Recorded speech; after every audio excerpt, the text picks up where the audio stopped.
اعوذ باللہ من الشیطان الرجیم بسم اللہ الرحمن الرحیم یوم یأتی لا تکلم نفس الا بإذنہ فمنہم شقی وسعید فاما الذین شقوا ففی النار لهم فیہا زفیر وشہیق خالدین فیہا ما دامت السماوات والارض الا ما شاء ربک ان ربک فعال لما یرید واما الذین سعدوا ففی الجنة خالدین فیہا ما دامت السماوات والارض الا ما شاء ربک عطاء غیر مجذوذ۔ محترم سامعین کرام، سورہ ہود سورہ نمبر 11 اور اسی سورت سے ابھی آپ کے سامنے آیت نمبر 105، 106، 107، 108 یہ چند آیات تلاوت کی گئی ہیں۔ معزز سامعین کرام، جیسا کہ کل کے درس میں آپ کے سامنے اللہ تبارک و تعالیٰ کے فرمان کی روشنی میں، اللہ تبارک و تعالیٰ کے آیات اور اس کی تفسیر کی روشنی میں یہ بات واضح کی گئی کہ پچھلے قوموں کے جو تباہی و بربادی کے حالات کو اس صورت کے اندر یا قرآن کریم میں جہاں پر بھی بیان کیا گیا ہے، اس کا اصل مقصد یہ ہے کہ جو لوگ آخرت پر یقین رکھتے ہیں، جن کو اللہ تبارک و تعالیٰ کی بارگاہ میں حاضر ہونے اور وہاں پر اپنی زندگی میں کیے گئے تمام اعمال کا حساب دینے کا عقیدہ جن لوگوں کے پاس بھی ہے، ان لوگوں کو ان واقعات سے عبرت حاصل کرنا چاہیے، نصیحت حاصل کرنا چاہیے، سمجھنا چاہیے کہ یہ دنیا کی زندگی جو ہے وہ ہمیشگی کی زندگی نہیں، بلکہ یہاں پر انسان عمل کرنے کے لیے آیا ہے اور کل قیامت کے میدان میں رب کے بارگاہ میں پہنچنے کے بعد اپنی زندگی کے ایک ایک لمحے اور ایک ایک جملے کا حساب رب کے سامنے اس کو دینا پڑے گا۔ محترم سامعین کرام، اس بات کو بیان کرنے کے بعد اللہ تبارک و تعالیٰ نے فوراً بعد یہ بتلایا ہے کہ یہ سارے جو معاملات ہوں گے کل قیامت کے میدان میں ہوں گے، جب لوگوں سے ان کی زندگی کے ایک ایک لمحوں کا حساب لیا جائے گا، وہ قیامت کا میدان ہوگا۔ اور قیامت کو اللہ تبارک و تعالیٰ نے ایک مشیت کی خاطر مؤخر کیا ہے، لیکن کب آئے گی اس کے بارے میں کسی کو پتہ نہیں۔ اور اس کے بعد اللہ تبارک و تعالیٰ نے قیامت کے دن کا تذکرہ کیا، قیامت کے دن لوگوں کے کیا حالات ہوں گے مختصراً اس کے بارے میں بھی بتلایا۔ قیامت کے دن جنتی اور جہنمی ہوں گے، جنتی کا کیا انجام ہوگا اور جہنمی کا کیا انجام ہوگا، اس کو بھی اللہ تبارک و تعالیٰ نے مختصراً ان آیات میں جو ابھی آپ کے سامنے بیان کی گئی ہے اللہ نے تذکرہ فرمایا ہے۔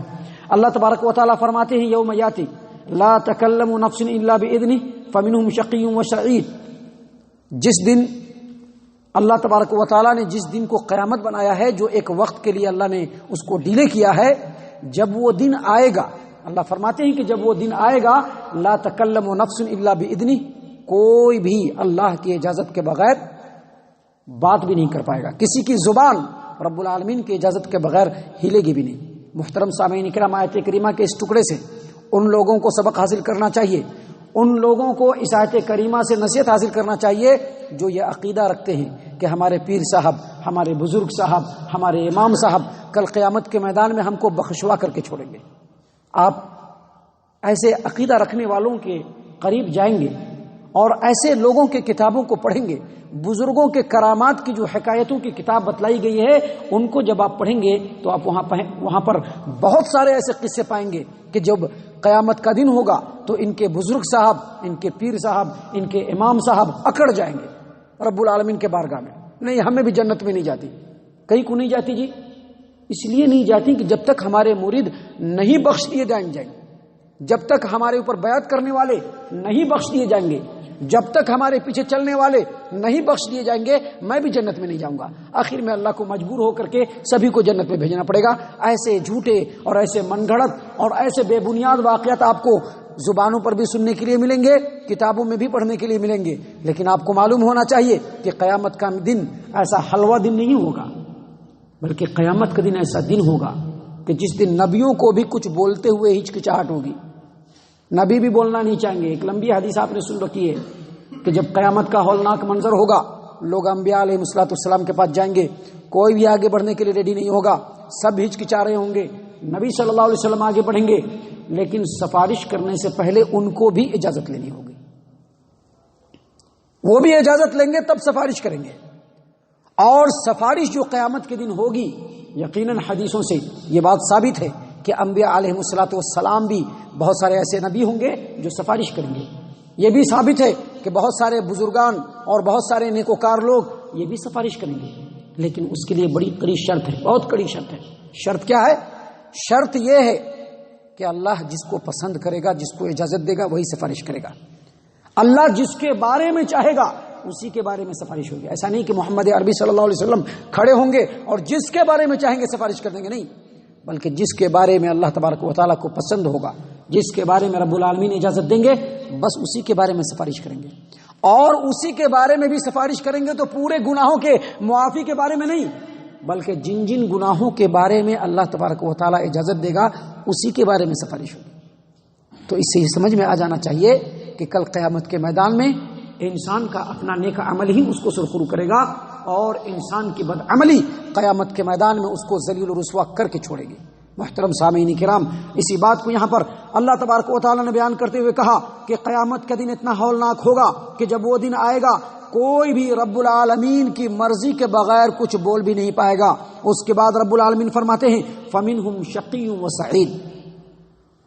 اور قیامت کے دن جو لوگوں کا گروہ ہوگا، لوگوں کی جو جماعت ہوں گی، ان میں سے کچھ لوگ نیک و بخت ہوں گے اور کچھ لوگ بدبخت ہوں گے. کچھ لوگوں کا نصیب بلند ہوگا، کچھ لوگ ذلیل و رسوا ہونے کے لیے ایک دم تیار رہیں گے.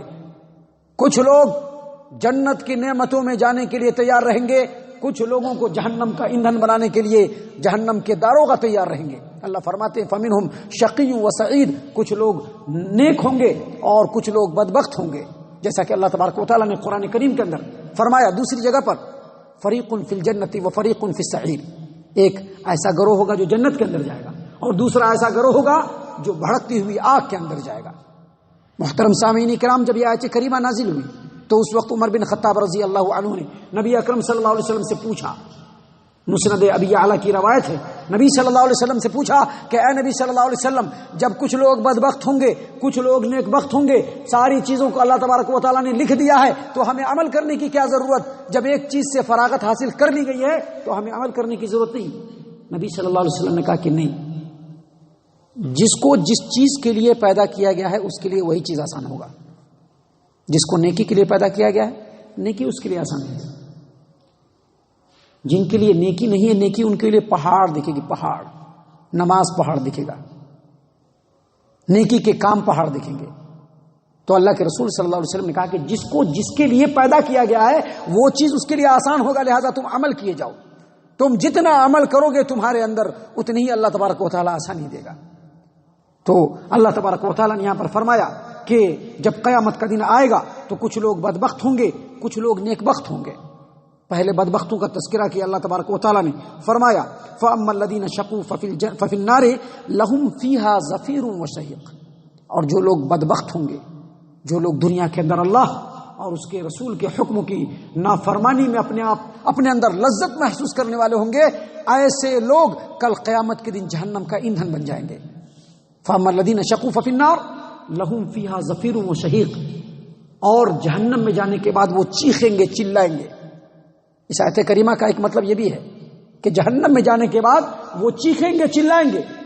زفیر جو ہوتا ہے وہ گلے سے آواز نکلنا، اور شہیق جو ہوتا ہے وہ سینے سے سانس نکلنا. یعنی عذاب کی جو شدت ہوگی اس سے جب حلق کے اندر آواز سانس جائے گی تو بھی کراہٹ کی آواز نکلے گی، اور جب آدمی چیخے گا تو بھی چیخنے کی آواز نکلے گی، چنگھاڑنے کی آواز نکلے گی. ایک ترجمہ یہ ہے جس کی تائید قرآن کریم کے دوسری آیات سے ہوتی ہے. اور اس کا ایک معنی یہ بھی ہے کہ جہنم جو بھڑک رہی ہوگی، آگ کا شعلہ اور آگ کے لپٹ میں دھدک رہی ہوگی، تو اس کے شعلے کے لپٹ کی وجہ سے اور دھدکنے کی وجہ سے، لہرنے کی وجہ سے اس کے اندر سے چنگھاڑ کی آواز نکلے گی. ایسی سخت آواز ہوگی کہ جو جہنمی ہوں گے ان کے خوف اور ان کے دہشت اور ان کے مایوسی کے اندر مزید اضافہ ہو جائے گا. اسی چیز کو اللہ تبارک و تعالیٰ نے یہاں پر فرمایا کہ جو بدبخت ہوں گے وہ جہنم کے اندر ہوں گے اور اس میں وہ چیخ اور چلا رہے ہوں گے. اور اس کے بعد اللہ تبارک و تعالیٰ نے فرمایا خالدین فیہا ما دامت السماوات والارض الا ما شاء ربک ان ربک فعال لما یرید. جو جہنمی ہوں گے جہنم کے اندر ہمیشہ رہیں گے جب تک زمین و آسمان رہے گی، جب تک زمین و آسمان نہیں. خالدین فیہا ما دامت السماوات والارض، جب تک زمین و آسمان رہے گی. دراصل یہ ایک محاورہ ہے. عرب لوگ جب کسی چیز کے ہمیشگی اور دوام کو بتلاتے تو وہ یہ کہتے ھذا دوام دائم السماوات والارض. یہ چیز ہمیشہ رہے گی جب تک زمین و آسمان رہے گا. تو یہ ایک محاورے کے طور پر ہے. حالانکہ آپ کو معلوم ہے کہ جب قیامت قائم ہوگی تو یہ آسمان بھی نہیں ہوگا، یہ زمین بھی نہیں ہوگی. تو یہ ایک محاورے کے طور پر ہے، بعض مفسرین نے کہا ہے. اور مفسرین میں سے بعض نے یہ بھی کہا ہے کہ چونکہ قیامت جب قائم ہوگی تو اس زمین اور اس آسمان کو بدل دیا جائے گا، دوسری زمین ہوں گی اور دوسرا آسمان ہوگا. تو جب تک وہ ہوگا تب تک جنت میں رہیں گے، یعنی ہمیشہ ہمیں جنت میں رہیں گے، ہمیشہ ہمیں جہنم میں رہیں گے. اللہ قرآن کریم میں فرماتا ہے یوم تبدل الارض غیر الارض والسماوات، جب قیامت قائم ہوگی تو اس زمین کو دوسری زمین سے بدل دیا جائے گا اور آسمان کو بھی دوسرے آسمان سے بدل دیا جائے گا. تو دراصل اس کا ایک معنی یہ بھی لیا جا سکتا ہے کہ جب تک قیامت کا آسمان اور زمین رہے گا، یعنی ہمیشہ ہمیش یہ جو جہنمی ہوں گے، جن کا مقدر جہنم ہوگا، وہ جہنم کے اندر ہی رہیں گے.